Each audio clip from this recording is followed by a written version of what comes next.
बांग्लादेश में नहीं थम रही है हिंसा। हसीना की पार्टी के नेताओं के घरों में तोड़फोड़ की गई है। पूर्व मेयर अनवरुजुमा चौधरी के घर पर हमला किया गया है। पूर्व सांसद हैं शफीउल आलम चौधरी, जिनके घर में तोड़फोड़ की गई। बीएनपी के छात्र दल जिन्होंने बैनर तले ये हमला किया है। 70 से 80 बाइक पर सवार लोगों ने इस हमले को अंजाम दिया है। लगातार हिंसा की स्थिति बांग्लादेश में बनी हुई है। कानून व्यवस्था पूरी तरीके से चरमराई हुई है। वहां पर चुनाव कब होने वाले हैं इसका कोई अता पता नहीं है। और बांग्लादेश में हिंसा की स्थिति लगातार बरकरार। हिंसा वहां पर नहीं थम रही। आवामी लीग नेता हैं जिनके घर पर यह हमला हुआ। ऐसे में तमाम नेता आवामी लीग के जिनको निशाना बनाया गया, जिनके घरों में तोड़फोड़ की गई है, आवामी लीग के नेताओं के घरों को नुकसान पहुंचाया गया है। 70 से 80 बाइक पर सवार लोगों ने इस हमले को अंजाम दिया, जिसमें पूर्व मेयर अनुवरंजमा चौधरी के घर पर भी हमला किया गया है।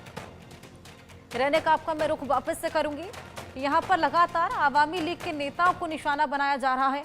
ऐसे में यूनुस, जिनकी वजह से ये कानून व्यवस्था बुरी तरीके से चरमराई है, उनको ना निशाना बनाकर आवामी लीग के नेताओं पर क्यों हमला बोला जा रहा है?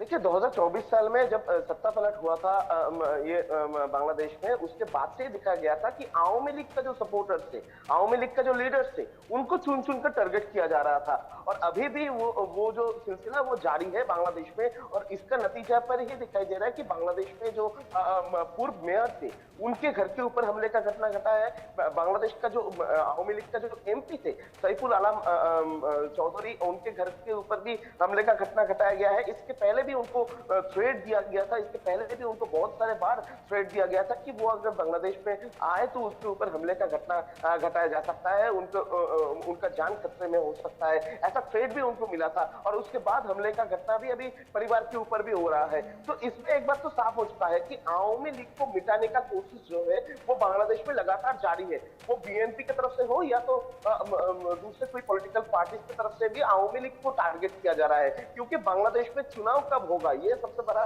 सवाल है। मगर बांग्लादेश का जो परिस्थिति है उसमें बांग्लादेश को चुनाव करवाना ही पड़ेगा, वो भी एक साल के अंदर। एक साल के अंदर अगर चुनाव होगा तो उस चुनाव में आवामी लीग किसी भी तरीके से फिर से ना पार्टिसिपेट कर पाए, इसके ऊपर ही बांग्लादेश का जो पॉलिटिकल पार्टी उनका ध्यान है। और इसी वजह से बांग्लादेश का जो पॉलिटिकल पार्टी वो आपस में लड़ने के साथ साथ ही आवामी लीग को मिटाने का जो प्लानिंग उनकी तरफ से किया जा रहा है। और इसमें सबसे महत्वपूर्ण जो सवाल आता है कि बांग्लादेश का जो सरकार, जो अभी का जो इंटरिम गवर्नमेंट है, उनके तरफ से क्या किया जा रहा है। मगर इसमें दिखाई देगा कि अगस्त महीने से लेकर अभी तक जिस तरीके का लॉ एंड ऑर्डर सिचुएशन बिगड़ता हुआ नजर आ रहा है बांग्लादेश में, उसमें इंटरिम गवर्नमेंट की तरफ से इसको रोकने के लिए कोई भी स्टेप नहीं लिया जा रहा है।